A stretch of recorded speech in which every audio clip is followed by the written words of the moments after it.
ಹೇಳ್ದಷ್ಟು ಮಾಡೋ, ಟ್ರೈ ಮಾಡೋ. ಸರಿ ಬಾಸ್.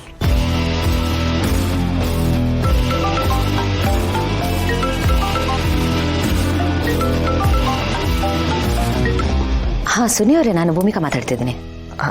ನೀವಾ ಮೇಡಮ್? ಮಲ್ಲಿ ಅವರು? ಆ್ಯಕ್ಚುಲಿ ಅವಳು ಓದ್ಕೋತಿದ್ದಾಳೆ, ಅವಳನ್ನ ಡಿಸ್ಟರ್ಬ್ ಮಾಡಬಾರ್ದು ಅಂತ ಅಂದ್ಕೊಂಡಿದ್ದೀವಿ, ಅದಕ್ಕೆ ಅವಳ ಫೋನ್ ನನ್ನ ಹತ್ರ ಇದೆ. ಅವಳ ಎಕ್ಸಾಮ್ಸ್ ಮುಗಿಯೋವರೆಗೂ ಯಾವ ಡಿಸ್ಟ್ರಾಕ್ಷನ್ ಇರಬಾರ್ದು ಅಂತ ಈ ರೂಲ್ಸ್ ಆ್ಯಂಡ್ ರೆಗ್ಯುಲೇಷನ್ಸ್ ಮಾಡಿದ್ದೀನಿ. I hope you understand. ಅಯ್ಯೋ ಇಲ್ಲ ಮೇಡಮ್, ಅವ್ರು ಚೆನ್ನಾಗಿ ಓದ್ಕೋತಿದ್ದಾರೆ ಅಂದರೆ ಖುಷಿನೇ. ನಾನು ಸುಮ್ಮನೆ ಹಂಗೆ ನಾರ್ಮಲಾಗಿ ಕಾಲ್ ಮಾಡಿದೆ ಅಷ್ಟೇ. It's okay. Right, thank you so much for understanding. Sorry. ಏನಂತ boss, mains exams boss. Exams ಮುಗಿಯೋರ್ಗು ನೋ ಮಾತುಕತೆ, ನೋ ಫೋನ್ ಕಾಲು, ನಥಿಂಗು, ಎಲ್ಲ ನಿಷಿದ್ಧ. ಫೋನ್ನೇ ಬ್ಯಾನ್ ಮಾಡಿಬಿಟ್ಟಿದಾರಂತೆ, ಹಂಗಂತ ಅವ್ರ ಅಕ್ಕ ಹೇಳಿದ್ರು. ಅಷ್ಟೇ ಬಾಸ್, ಇನ್ನು ಎಕ್ಸಾಮ್ ಮುಗಿಯೋ ತನಕ ಅವ್ರು ನಾಟಿಚೇಬಲ್ ಆಗಿಬಿಡ್ತಾರೆ. UPSC ಎಕ್ಸಾಮ್ ಅಲ್ವಾ, ಅದೇನು SSLC ಎಕ್ಸಾಮ್ ಕೆಟ್ಟೋಯ್ತಾ? ಒಂದು 10-20 ಬೋರ್ಡ್ ಎಕ್ಸಾಮ್ ಹಾಕೊಂಡು ರುಬ್ಬಿದ್ರೆ ಒಂದು UPSC ಎಕ್ಸಾಮು. ಅಷ್ಟೊಂದು ಕಷ್ಟ ಇರುತ್ತೆ. ಅದಕ್ಕೆ ಅವ್ರ ಮೇಲೆ ಅಷ್ಟೊಂದು ಟಫ್ ರೂಲ್ಸ್ ಹಾಕಿರೋದು. ಇನ್ನೋರು ನಮ್ಮ ಕೈ ಸಿಕ್ತಂಗೆ ಬಾಸ್. ಯಾವಾಗ ಎಕ್ಸಾಮು? ನಾಳೆನೆ ಬಾಸ್. ನನ್ಗಂತೂ ಅವ್ರಿಗಿರೋ ಟ್ಯಾಲೆಂಟ್ಗೆ ಒಂದೇ ಅಟೆಂಪ್ಟಲ್ಲಿ ಪಾಸ್ ಆಗ್ತಾರೆ ಅನಿಸ್ತದೆ. ಹೌದಾ? ಅದು ಹೆಂಗೋ ಸಾಧ್ಯ? ರೂರಲ್ ಕೋಟ ಅಲ್ಪ ಸ್ವಲ್ಪ ಓದ್ಕೊಂಡಿದ್ದಾಳೆ ಅಂತ ನಾನು ಅನ್ಕೊಂಡಿದ್ದೆ. ಈಗ ಇಂಥ ಮೇನ್ಸ್ ಎಕ್ಸಾಮ್ನ ಒಂದು ಅಟೆಂಪ್ಟಲ್ಲೇ ಪಾಸ್ ಮಾಡೋಷ್ಟು ಚಿಗುರ್ಕೊಂಡ್ಬಿಟ್ಟಿದ್ದಾಳ. ಬಾಸ್, ಮೊದ್ಲೆಂಗಿದ್ರೋ ಗೊತ್ತಿಲ್ಲ, ಈಗಂತೂ ಫುಲ್ ಬ್ರಿಲಿಯಂಟು, ಫುಲ್ ಟ್ಯಾಲೆಂಟೆಡು, ಸಿಕ್ಕಾಪಟ್ಟೆ ನಾಲೆಜ್ ಇದೆ ಬಾಸ್. ಎಲ್ಲನೂ ತಿಳ್ಕೊಬಿಟ್ಟಿದ್ದಾರೆ. ಹೌದಾ? ಹೇಗೆ ಸಾಧ್ಯ? ಮಳ್ಳಿ ಥರ ಇದ್ದೋಳು ಈಗ ಗಿಲ್ಲಿ ಥರ ಯಾವಾಗಾದ್ಲು ಅಂತ ನಾನು ನೋಡ್ತಾನೆ ಇದ್ದೀನಿ. ಇವನು ಬೇರೆ ಬೇಜಾನ್ ಬಿಲ್ಡಪ್ ಕೊಡ್ತಾ ಇದ್ದಾನೆ.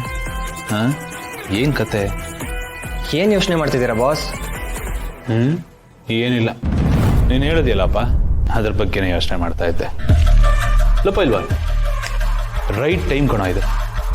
ಹೋಗ, ಪದೇ ಪದೇ ಅವಳಿಗೆ ಡಿಸ್ಟರ್ಬ್ ಮಾಡು. ಫೋನ್ಗೂ ಮೆಸೇಜ್ಗೂ ಸಿಗದೆ ಇದ್ರೆ ಏನಂತ ಡೈರೆಕ್ಟಾಗಿ ಹೋಗು, ಫೇಸ್ ಟು ಫೇಸ್. ಅಯ್ಯೋ, ನಿಮ್ಮನ್ನ ನೋಡ್ದೆ ನನ್ನ ಕೈಲಿ ಇರೋಕ್ಕಾಗ್ತಿಲ್ಲ ಅಂತ ಡೌ ಮಾಡೋ. ಒಟ್ಟಿನಲ್ಲಿ ಅವಳಿಗೆ ನಿನ್ನ ಬಿಟ್ಟಿರೋಕ್ಕಾಗಬಾರ್ದು, ಹಂಗೆ ಮಾಡ್ಬೇಕು ನೀನು.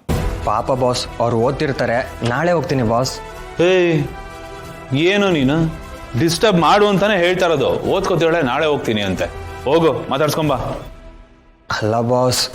ಹೋಗೋ. ಸರಿ ಬಾಸ್, ಹೋಗ್ತೀನಿ. ಅಪ್ಡೇಟ್ ಮಾಡ್ಬೇಕು ನನಗೆ.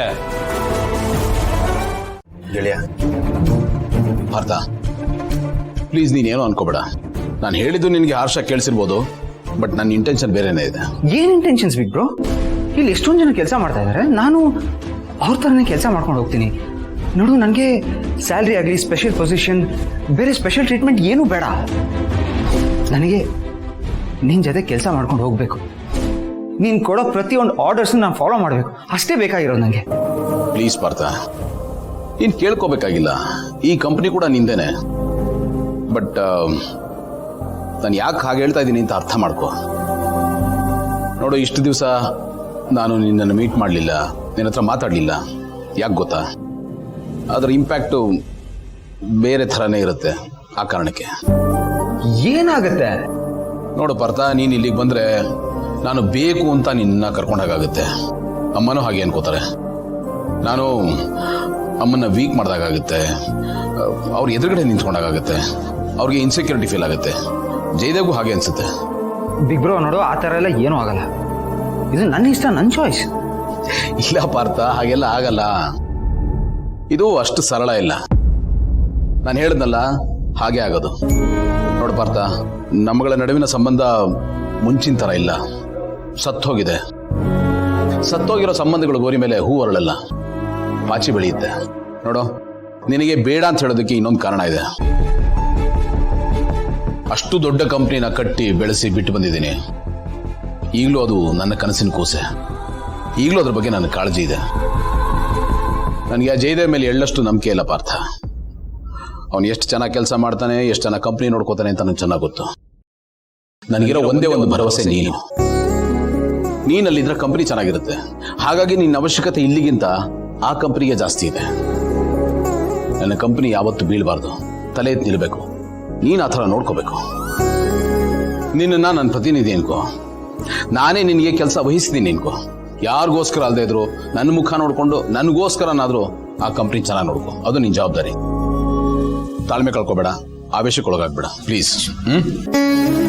ಸರಿ ಬಿಗ್ ಬ್ರೋ, ನೀನು ಹೇಳಿದ್ರ ಮೇಲೆ ನಂಗೆ ತುಂಬಾ ರೆಸ್ಪೆಕ್ಟ್ ಇದೆ. ನಾನು ಲೈಫಲ್ಲಿ ಯಾರನ್ನಾರು ಬ್ಲೈಂಡಾಗಿ ನಂಬ್ತೀನಿ ಅಂದರೆ ಅದು ನಿನ್ನನ್ನು ಮಾತ್ರ. ನನಗೆ ಗೊತ್ತಿದೆ ನೀನು ಯಾವುದೂ ತಪ್ಪು ದಾರಿಯಲ್ಲಿ ನಡೆಯಲ್ಲ ಆ್ಯಂಡ್ ತಪ್ಪು ದಾರಿನೂ ತೋರಿಸಲ್ಲ.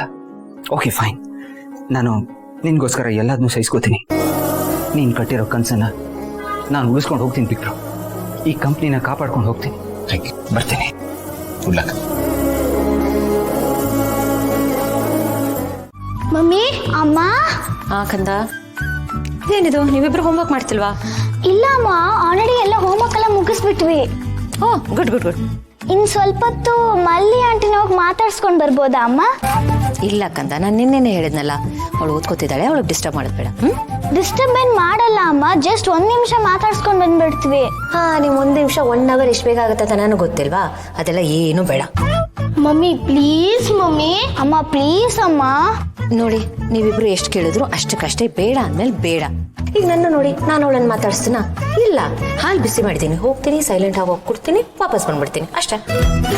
ಸೊ ನೀವಿಬ್ರು ಅಷ್ಟೇ, ಅವಳ ಜೊತೆ ಮಾತಾಡಂಗಿಲ್ಲ. ಮಮ್ಮಿ ಹೋಮ್ವರ್ಕ್ ಎಲ್ಲ ಆಗಿದೆ, ಏನ್ ಮಾಡೋದು?